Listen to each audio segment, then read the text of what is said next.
Hello and welcome to all you are watching Mahakal study. दोस्तों मैं रोहित मिश्रा आपके अपने यूट्यूब चैनल महाकाल स्टडी पर स्वागत करता हूं। उम्मीद है आप सब लोग बहुत अच्छे होंगे, अपनी पढ़ाई अच्छे से कर रहे होंगे।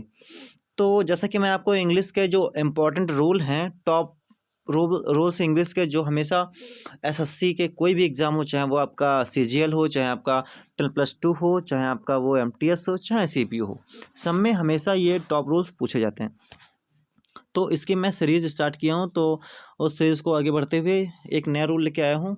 एक दो कॉन्सेप्ट उनको आपको समझाता हूँ, ठीक है। ज़्यादा बड़ी वीडियो नहीं देता हूँ, छोटी वीडियो देता हूँ, तो आप इसको आराम से पढ़ सकते हो, रिवीजन कर सकते हो, जिससे आपको एक एक करके हर एक रूल को सेट हो जाएगा माइंड में।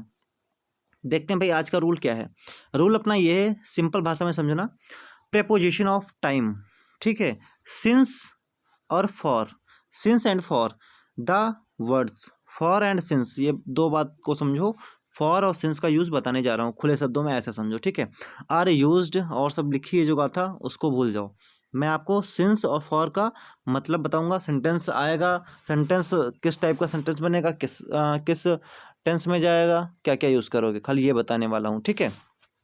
Are used in sentence where the speaker wants to talk about something that started in past and continuous into the present, ठीक है। इसका कहने का मतलब है पास्ट में रहेगा सेंटेंस, या फिर जो है परफेक्ट कॉन्टिन्यूस में रहेगा, ये कहने ये चाह रहा है, ठीक है। चलो इसका मतलब और समझाते हैं, क्लियर करते हैं थोड़ा। सिंस का मतलब क्या होता है? जैसे कि सिंस का मतलब ये होता है कि मैं 2011 से पढ़ रही हूँ। एक बिल्कुल मतलब निश्चित समय, पॉइंट ऑफ स्टार्ट है ना, पॉइंट ऑफ स्टार्ट टाइम जिसमें बताओ मैं 2011 से पढ़ा रही हूँ या पढ़ा रहा हूँ, या मैं जनवरी से पढ़ा रहा हूँ या पढ़ा रही हूँ, कुछ भी हो सकता है, ठीक है। मैं बचपन से इंग्लिश पढ़ रही हूँ या पढ़ रहा हूँ, ठीक है। काम शुरू कब हुआ ये बताता है सिंस। अगर सिंस लगाए तो समझ लो इसका यूज़ होगा, पॉइंट ऑफ स्टार्ट टाइम वो उसमें मेंशन किया होगा। अब समझते हैं भाई फॉर कहाँ यूज़ होता है। फॉर एक अनिश्चित टाइम, कि मैं 10 साल से पढ़ा रहा हूँ, पता नहीं कौन से 10 साल से, लेकिन ये कंफर्म कि 2011 से ही पढ़ा रहा है या पढ़ा रही है, कोई भी है, व्हाटएवर, कोई भी हो सकता है। अगर लड़की पढ़ रही है तो उसके लिए रही हूँ, अगर लड़का पढ़ा तो उसके लिए रहा हूँ, ठीक है। और इसमें क्या बताता है, फॉर कहता है कि मैं 10 साल से, पता नहीं 2010 से 2010 से 2020 तक उसने 10 साल से पढ़ रही है या पढ़ा रही है, ठीक है। या फिर 2011 से 21 तक पढ़ा रही है, तो ऐसे कोई कंफर्म नहीं है, ठीक है। 6 घंटे से पता नहीं कौन से 6 घंटे, 12 से 6 बजे तक, या फिर 6 बजे से 12 बजे तक, ऐसे कुछ भी टाइम हो सकता है ना, कि टाइम पीरियड उसमें केवल बताता है, ठीक है। ड्यूरेशन ऑफ टाइम, ठीक है। तो कितना समय बीत गया ये बताता है फॉर। तो उम्मीद करता हूँ कि आपने सिंस और फॉर का मतलब समझ पाए होंगे कि कहाँ कहाँ यूज़ होता है। अब थोड़ा इसको और डिफाइन करता हूँ, ठीक है डियर। और डियर मैं आपके लिए बहुत ज़्यादा मेहनत करता हूँ, तो आप इतना सपोर्ट कर सकते हैं, कम से कम एक लाइक और शेयर तो बनता ही है, कम से कम इतना तो कर दें आप लोग। एग्जाम्पल्स के थ्रू समझते हैं। He has been here for 6 months, ठीक है, for 6 month and still can not, ठीक है। तो फॉर लगा है, लगा है a period of time. For क्यों लगा कि 6 मंथ, पता नहीं वो कौन से 6 मंथ रहे होंगे, ये कंफर्म नहीं है वो पिछले 6 साल से रह रहा है, लेकिन ये नहीं पता कि कब से रह रहा है, ये नॉट कंफर्म, ठीक है। तो आप यहाँ पर फॉर लगा दिए। आगे देखते हैं। I have only known her since the beginning of last week. तो इसमें देखो सिंस है, क्योंकि इसमें कंफर्म है कि वो जो है लास्ट वीक से ही कर रहा है ना, उसको लास्ट वीक से ही जानता है ना। चलो आगे देखते हैं। अब कॉन्सेप्ट दूसरा अपना क्या है वो समझते हैं, ये बहुत ज़्यादा इंपॉर्टेंट है। नोट क्या है, फॉर इज यूज्ड। फॉर कहाँ यूज होता है? For is used to specify a period of time while, जबकि since is used to specify a particular point of time. देखो सिंस क्या डिनोट करता है, मैंने पहले ही बताया, पॉइंट ऑफ टाइम। और फॉर किसको स्पेसिफाई करता है? पीरियड ऑफ टाइम, ठीक है। तो इतनी बात उम्मीद है समझ में आया होगा। फॉर यूज करते हैं पीरियड ऑफ टाइम, ठीक है। और डियर आप सिंस कहाँ यूज होता है? पॉइंट ऑफ टाइम, ठीक है। तो इतनी बात उम्मीद है समझ में आपको आ गई होगी। चलो भाई आगे बढ़ते हैं थोड़ा। मेरी वीडियो ज़्यादा बड़ी नहीं रहेगी, लेकिन टॉप रूल्स दे रहा हूँ आपको। 10 मिनट के अंदर ही वीडियो रहा करेगी, लेकिन आप देख जरूर लिया करो इसको, कुछ ना कुछ अच्छा ही मिलेगा आपको, जो हमेशा रूल पूछे जाते हैं और आपका सेंटेंस रह जाता होगा। सॉरी। अगर किसी भी सेंटेंस में फॉर या सिंस लगा हुआ है, ये बहुत इंपॉर्टेंट बात है, बिल्कुल स्टार बना के नोट करके रख लो, डबल स्टार, ठीक है, बहुत इंपॉर्टेंट बात है ये वाली, ठीक है। अगर किसी भी सेंटेंस में फॉर या सिंस लगा हुआ है और ये दोनों टाइम के बारे में बता रहे हैं, तो इसमें से सिर्फ दो टेंस आ सकते हैं। अब वो कौन कौन आ सकते हैं? या तो परफेक्ट टेंस आ सकता है, अब वो जो है प्रेजेंट परफेक्ट हो, चाहे पास्ट परफेक्ट या फिर फ्यूचर परफेक्ट, ठीक है। तो परफेक्ट सेंटेंस आ सकता है या फिर परफेक्ट कॉन्टिन्यूअस आ सकता है। क्या? परफेक्ट टेंस आ सकता है या फिर परफेक्ट कॉन्टिन्यूअस आ सकता है। इसके अलावा कोई सेंटेंस नहीं आएंगे, ठीक है। परफेक्ट टेंस क्या होते हैं? हैज़, हैव, हैड, वर्ब की थर्ड फॉर्म होती है, विल हैव, शैल हैव, ठीक है, और वर्ब की थर्ड फॉर्म रहेगी ऑलवेज परफेक्ट में, ठीक है। अब परफेक्ट कॉन्टिन्यूअस में क्या रहता है? परफेक्ट कॉन्टिन्यूअस में क्या रहेगा? तो इसमें क्या रहता है आपका? इसमें आपका रहता है हैज़, हैव, ठीक है, हैड, ठीक है, विल हैव बीन, ठीक है। तो ऐसा रहता है, प्लस बीन लगता है, प्लस आईएनजी लगता है। मुख्य क्रिया की फर्स्ट फॉर्म में आईएनजी ऐड होता है, ठीक है। और निश्चित के लिए सिंस, अनिश्चित के लिए फॉर लगाते हैं। आपने पढ़ा होगा टेंस में, हाई स्कूल या इंटर में। समझते हैं एग्जाम्पल के through. I taught English for 2 years। मैं इसमें देखो टॉट क्या लगा है? प्रेजेंट, ये पास्ट इंडेफिनिट में यूज हुआ, आई टॉट, ठीक है। टॉट तो टॉट नहीं होगा यहाँ पर, आप परफेक्ट में यूज़ करोगे इसको। मैंने पहले बताया कि अगर फॉर या सिंस का यूज़ हुआ है तो आप सेंटेंस को या तो परफेक्ट में ले जाओगे, और या फिर आप कहाँ लेके जाओगे, या फिर आप परफेक्ट कॉन्टिन्यूस में लेके जाओगे। तो इसमें हैव टॉट लगा दोगे तो आपका क्या हो जाएगा? परफेक्ट टेंस में पहुंच जाएगा, तो आपका सही हो जाएगा। क्या यूज़ होगा? I have taught English for 2 years, ठीक है। उम्मीद है इतनी बात समझ में आई होगी। आगे समझते हैं। She teach the subject since she got married, ठीक है। तो यहाँ पर क्या यूज़ हो जाएगा? यहाँ पर टीच ना यूज होके यहाँ पर हैज़ बीन टीचिंग यूज होगा। क्या होगा? हैज़ बीन टीचिंग, ठीक है।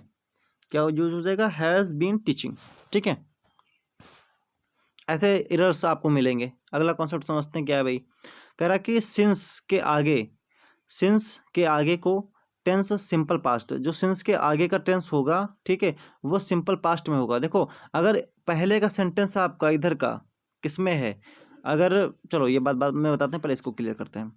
अगर आगे कह रहा है सिंस के आगे को टेंस अगर सिंपल पास्ट में होगा, ठीक है, तो किसके बारे में बताएगा, समझते हैं। देखो, प्रेजेंट अगर इसमें परफेक्ट टेंस में है, कोई भी परफेक्ट हो सकता है, वो प्रेजेंट परफेक्ट हो चाहे पास्ट परफेक्ट हो, तो आगे का सिंपल पास्ट में होगा, ठीक है, सिंपल पास्ट में होगा, ठीक है, सिंपल पास्ट में जाएगा। अगर फ्यूचर परफेक्ट में होगा तो उधर वाला सेंटेंस कहाँ जाएगा? सिंस के बाद वाला कहाँ से जाएगा? प्रेजेंट इंडेफिनिट में जाएगा। किसमें? प्रेजेंट इंडेफिनिट में जाएगा, ठीक है। ये बात यहाँ पर वही बताई गई है। और जब सिंपल पास्ट में जाएगा तो वर्ब की सेकंड फॉर्म यूज़ होती है, तो आप जानते हो। अगर डिड यूज़ करोगे, अगर डिड का यूज़ होता है बाय द वे, तो उसमें जो है आप वर्ब की फर्स्ट फॉर्म लगती है फिर, ठीक है। समझते हैं बात को। She has been living here since, ठीक, my father had moved to Delhi. देखो, सिंस के बाद इधर जो है किसमें यूज़ किया है? परफेक्ट में। किसमें? हैड लगा दिया, यानी पास्ट परफेक्ट में यूज़ किया है। उसके पहले का सेंटेंस कहाँ है? हैज़ बीन, ठीक है। हैज़ बीन का मतलब क्या है? प्रेजेंट परफेक्ट कॉन्टिन्यूस में यूज़ किया गया है। हैज़ बीन किस में लगता है भाई? प्रेजेंट परफेक्ट कॉन्टिन्यूस में लगता है। हैज़ लगा, बीन लगा है, और मुख्य क्रिया की फर्स्ट फॉर्म में आईएनजी लगा है, तो इसका मतलब क्या हो गया? प्रेजेंट परफेक्ट कॉन्टिन्यूस में यूज़ किया गया। और सिंस के बाद का सेंटेंस कहाँ पर यूज़ किया है?